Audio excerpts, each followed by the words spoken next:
দেখতেছেন না আমার ছোট গাছে কত বড় বেগুন ধরছে, দেখছেন?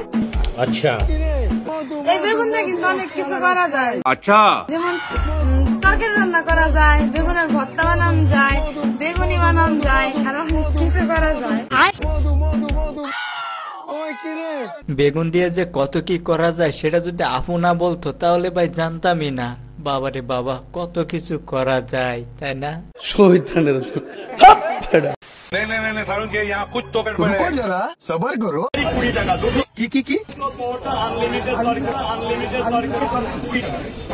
চলো ভাই।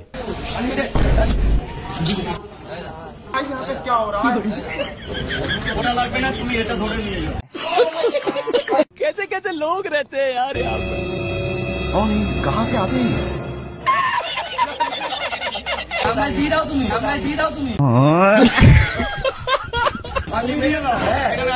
ব্যবসা করতে এসেছি না, তো তুমি নিয়ে আনলিমিটেড আমি বলেছি, আরে তুমি না বলতে আনলিমিটেড মানুষ কি ওটা লাগে, নিয়ে নাও না দাদা। আরে ভাই, ওখানে রাজুদা আসছে ব্যবসা করতে আর তোমরা গেছো মজা করতে। কিন্তু ভাই রাজুদা মনে মনে একটাই কথা ভাবতেছে, আনলিমিটেড বলে কি ভুল কিছু বলে ফেললাম নাকি? ও ভাই রে ভাই,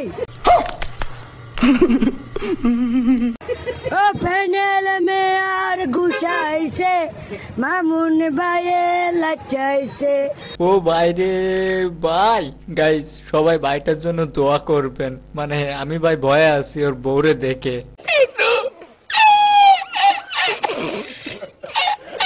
হ্যালো এভরিওয়ান, কেউ তো সবার কেমন আছেন? সবাই আশা করি সকলে অনেক ভালো আছেন। তো গাইস আজকে আবারও নিয়ে চলে আসলাম অস্থির বাঙালি আরো একটি মজার পর্ব, যেটা দেখলে আপনারা 100% মজা পাবেন। তাহলে দেরি কেন, চলুন শুরু করা যাক।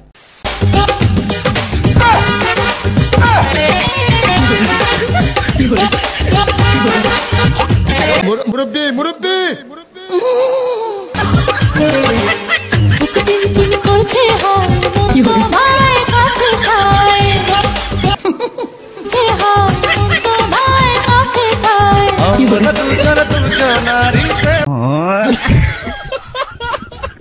আরে ভাই ভিডিও করিস পরে, আগে ওদের দুজনকে ঠেকা। ওরা মনে হয় ভুলে গেছে যে এ বয়সে এসব করা ঠিক না।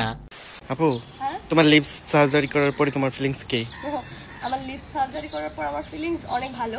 আচ্ছা, আমার অনেক দিনের ইচ্ছে ছিল আমি আমার লিপসগুলো সার্জারি করাবো। তো বাসা থেকে কেউ আসলে বলছিল না যে তুমি করো, বাংলাদেশে ভালো সার্জারি হয় না। क्या बोला तूने? সেজন্য আমি ঈদের পর দিন গিয়েছিলাম সিঙ্গাপুর। আমি সিঙ্গাপুর থেকে আমার লিপসগুলো সার্জারি করে নিয়ে এসেছি। ও মা সত্যি গাইস, এই লিপ সার্জারি করে আবার কি নাম নাকি একটু কমেন্টে জানাবেন তো। আচ্ছা,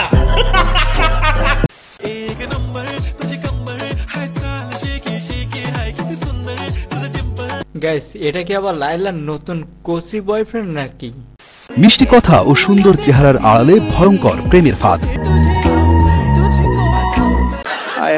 প্রেমের ফাঁদে ফেলে সুযোগ মতো নগ্ন ভিডিও ধারণ করে ব্ল্যাকমেইল করাই তাদের মূল পেশা।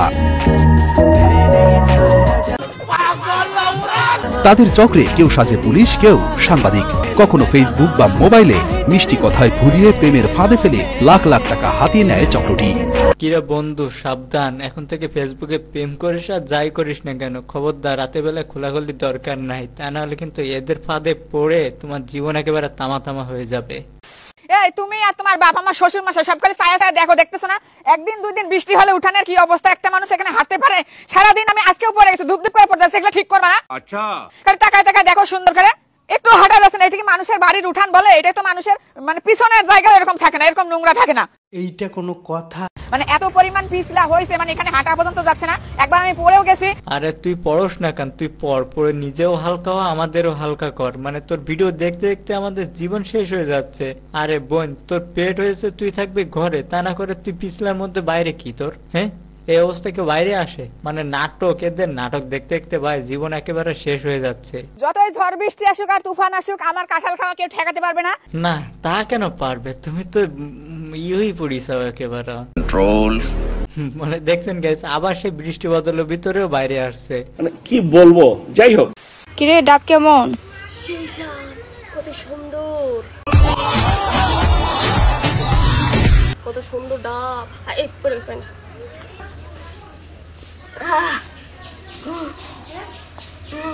গাইস এ যেভাবে ডাবকে হাঁপাচ্ছে আমার তো মনে হচ্ছে ভাই একটু আগে অন্য কোথা থেকে এখানে এসে বসছে। তো গাইস আপনাদের কাছে কি মনে হচ্ছে অবশ্যই একটু কমেন্টে জানিয়ে যাবেন। সাবিলানুর এতটুকু সিনেমা করে এই যে কিছুদিন আগে ভিডিও দেখলাম সাংবাদিকদের মানে আপনারা যে জার্নালিস্ট ভাইরা আছেন তাদেরকে আমরা খুবই সম্মান করি, বাট সে ক্যামেরাটা দেখলে এমন ভাবে ভাব দেখায় যে সে না জানি কয়টা মুভি করে ফেলেছে। মানে এটা কোনো কথা? আমি জানি না কার কাছে খারাপ লাগবে, বাট আমি সত্য কথাটাই বলছি, মন থেকেই বলছি। আর এতটুকু একটা সিন করে সে নিজেকে অনেক বড় নায়িকা দাবি করছে। সে তো যায় শাকিব খানের সাথে মুভি করে তারপরে সে নায়িকা দাবি করছে, কিন্তু তুই তো মুভি না করে তুই শাকিব খানের বউ দাবি করিস, এখানে কিছু বলবি না? আর বোন শোন, ও যতগুলো নাটকে অভিনয় করেছে তত তোর বয়স, তোর কেন তোর 14 গোষ্ঠীর বয়সও না, জানিস তুই?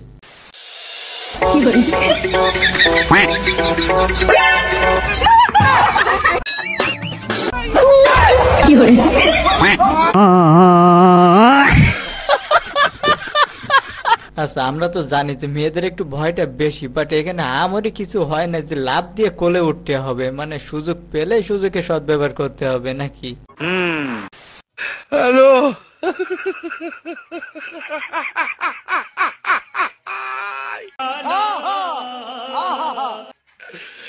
ওরা কেন? হ্যালো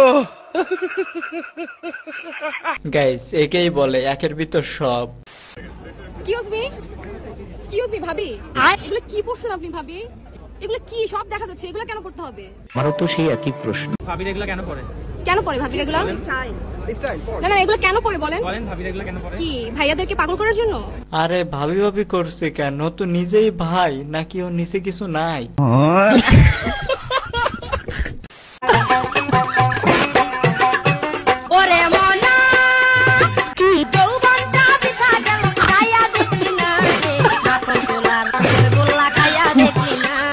আচ্ছা আমার কাছে আইলে রে তোর ঠকা হবে না। ওরে মনা, ওরে মোনার দাদি এসব করো না, তুমি বাসায় যাও, কারণ এই বয়সে এসে তোমার এসব করা লাগবে না। আজকে আমার লেকচারটা অনেক দামি বন্ধের জন্য, যেটা আমি কখনো দেই না এর আগে। This is my first time যে আমি এত গুরুত্বপূর্ণ কথা বলছি। অনেক দামি কথা আজকে আমি বলার ট্রাই করছি। বলেন কি? আমি আমার বন্ধুকে বলছি, আমার বোন সম্মানিতা বোন, যদি আপনি আপনার সম্মানকে রক্ষা করতে চান, অল্পতে পটে যাওয়া যাবে না, অল্পতে পটে যাওয়া যাবে না।